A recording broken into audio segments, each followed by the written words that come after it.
Good morning, good afternoon, or good evening, or whatever time that you're watching this video. How's everybody doing? This is the lady herself, Miss C Temptation, coming at you with the second video of 2019 of Chicago Talk. Wanted to begin this video by saying namaste, peace be unto you and everybody that's watching this video. Now, I came here today because I did have the opportunity to watch the documentary of Surviving R. Kelly in its entirety, and I wanted to give my opinion on that. Plus, I want to kind of touch a little bit on Drea Kelly. Plus, I got a special announcement that I would like to make, and this announcement is going to be fire. You hear me? Now, let me start off with talking about the documentary about Surviving R. Kelly. Now, I did have a chance to watch the documentary in its entirety, so I'm going to go ahead and give my input about that. Now, in terms about that, I kind of have mixed feelings in reference to that. A couple of things. Now, number one, okay, I'm not saying that the girls are lying, which I'm quite sure that they're not, but in the same breath, it's like two sides to that story, and plus it's the truth as well. I'm not saying the girls are lying, but I don't understand why is it that the parents would allow these kids to get together with R. Kelly knowing that he's a grown man and all those victims are underage girls. That's number one. Now, number two, my thing is this, why would you wait 30 years later? And I want to repeat this. Why in the hell would they wait 30 years later to finally decide to come forward and make this documentary? Because all this stuff started in the 90s when he first got together with Aaliyah. Now here it is 2019 and all of a sudden they want to decide to make a documentary. Okay.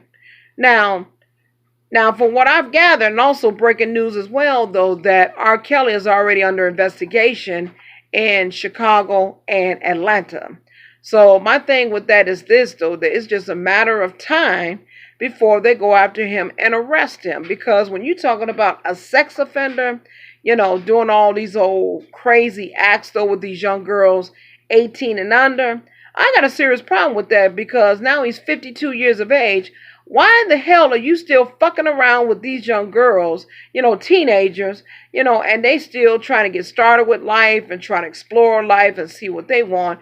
And the only thing you just want to do is just step in and fuck up their lives and their families' lives for your own self-gratification. I don't understand that. That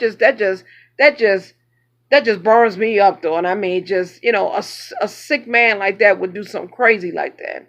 And then for those of you who have been following his music for quite some time, if you really want to get down and get real with it, basically, all the music, all the songs he's written about goes, is all based around sex. Except for, I could believe I could fly and, step in the name of love, though. But for all the rest of the songs going back to 12 Play and Honey Love and all that. Hell, I mean, both based on that, all those songs are based around sex.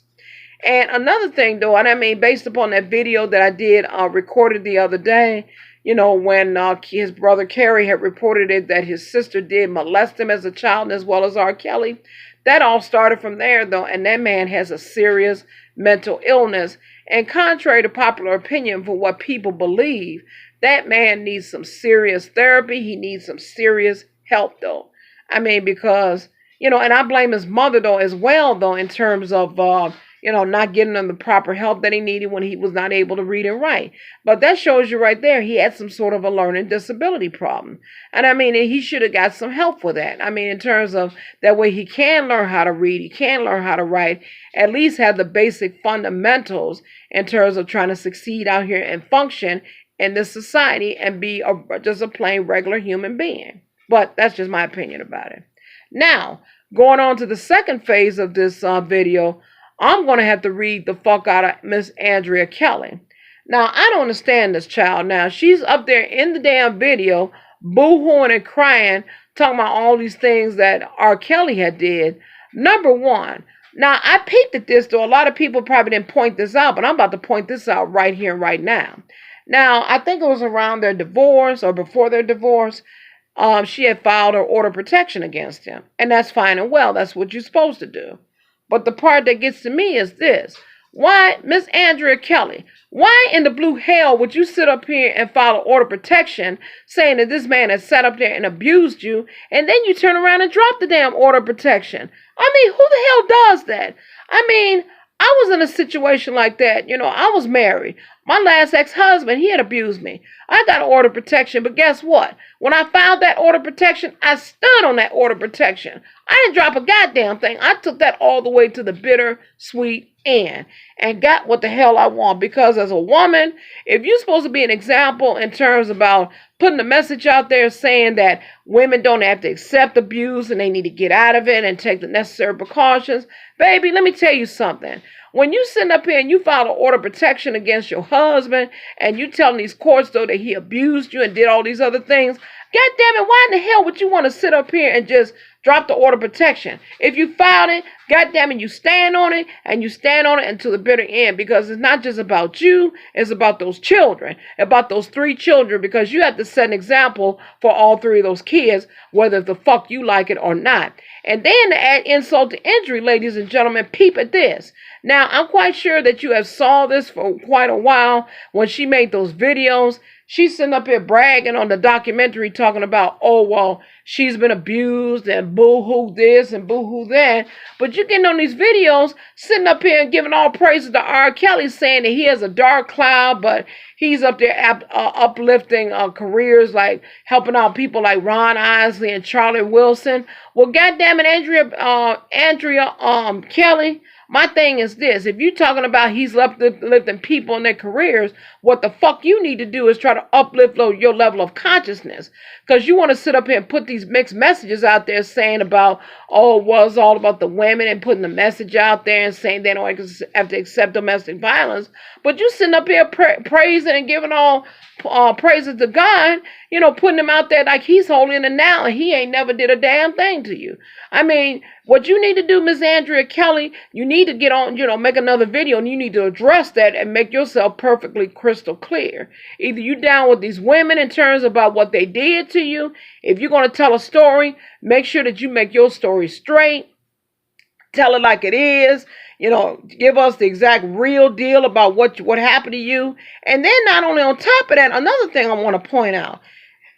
Why in the hell would you sit up here and accept this treatment from your husband? This nigga sitting up here and bringing teenage girls into your goddamn home, sitting up here and committing all these type of unacceptable sexual explicit acts in your marital home, and you upstairs and you accepting this and you not doing a damn thing about it?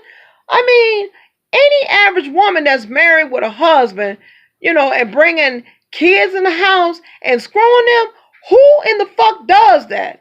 I mean, my thing is, if I'm going to do something like that, I'll be wanting to bet you 10-1, I'm going to call that nigga out and say, why you disrespecting me in our own goddamn home? Our home is for us and for the children. Not to be bringing all these kids in and performing all these explicit acts and shit like that, knowing good and goddamn well that nigga's breaking the law and he's disrespecting you as a wife, and violating your marital vows and shit. That's all I got to say about that, because contrary to popular opinion, you being a hypocrite, Andrea Kelly, you being a straight up hypocrite. You saying one thing, being down with women talking about domestic violence, and you sitting up here getting all praises to R. Kelly for all the dumb shit that not only he did to you, but they did with all these other young ladies, though, that was in that documentary. So I really have some mixed feelings about that, because I think it's 2 sides to every story, and there's the truth. And I really feel, to a certain extent, those parents sat up there and sold those kids to R. Kelly just so that for their own financial gratification, for the money, if you know what the fuck I mean. And it doesn't make no goddamn sense, because all money is not good money. Okay, now on to my special announcement. Now, I am going to do a live stream, but it's not going to be about per se R. Kelly. Next week, I'm planning on doing a documentary with special guest Mr. Pharaoh from Pharaoh Said That. What we're going to touch on is about the new generation of these children, especially these girls, and how they sitting up here and disrespecting their parents, not doing what they supposed to be doing, and want to be so damn grown. So I'm pretty much trying to cover 2 sides of this subject is concerned, but Pharaoh and I, we're definitely going to get into the details about that and make sure next week, matter of fact, we're going to set it for next Wednesday. Ladies and gentlemen, make sure that you get ready because this first live stream of the 2019 New Year, we're going to set this son of a bitch on fire. And we're going to lay it down. We're going to keep it real. And we're going to tell it like it is. And for those of you who are interested, you definitely could join us and give your intake about the topic we're going to discuss. We're not going to bring up R. Kelly, but we're going to talk about this new generation of these children and these parents. And as far as in the black community is concerned, it's time for us to get our shit together, though, because, you know, with this situation, with this documentary, my thing is that it should have never went to that level. You know, they should have nipped that shit in the bud when he first went to trial. And I basically blame Sparkle's niece and her brother. Because if them two would have came forward and told the truth and tell it like it was, that nigga would have been in jail right now serving time and he would have been labeled as a sex offender. And then not only that, then that would have prevented him to do any other type of harm to any young lady or any young girl or any other woman, though, because that is distasteful and that is unacceptable. And when I first saw the video about how Carrie said that he was molested as a child along with R. Kelly, that shit make my damn stomach so sick it wasn't even funny. And then seeing the documentary on top of that, I was totally sickened behind this. And somebody needs to time, and it's time for us as black women, it's time for us to stand up and let that motherfucker know we do not have to accept that type of treatment. We are queens, and we should be treated not anything else but queens. So that's pretty much all I got to say about that.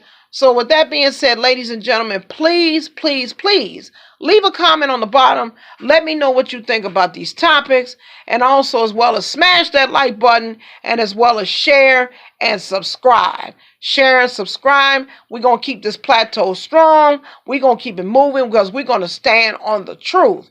It ain't about, you know, the conscious community. It ain't about religious beliefs. It's all about standing on the truth, believing in the truth, and knowing the truth, and thinking the truth. So, ladies and gentlemen, again, leave your comment, smash that like button, share and subscribe. So, with that being said, though, like I said, I spoke my piece about this documentary. I'm going to go ahead and end this video.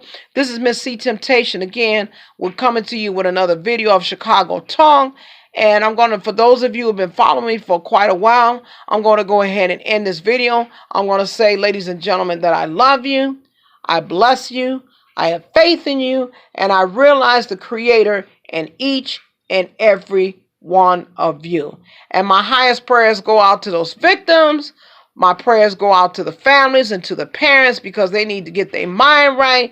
Because contrary to popular opinion, the whole documentary, it should never went to that level. Even though I applaud them for speaking up. Maybe they spoke up. That's true enough. But it should have never went to that level. You know, because that should have been handled a lot better. You know, let the court system handle this. You know, and then as far as R. Kelly is concerned, brother, my prayers go out to you because you're really going to need it. Because you got Chicago and Atlanta on your ass, brother.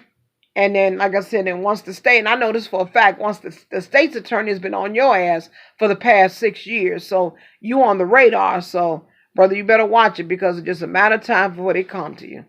That's all I got to say. So until then, until the next video, I'm going to drop this mic. Enjoy the rest of your Wednesday. Have a great morning, great afternoon, great evening, whenever time you watch this video. I wish you all peace and one love. Namaste. And C Temptation is a ghost.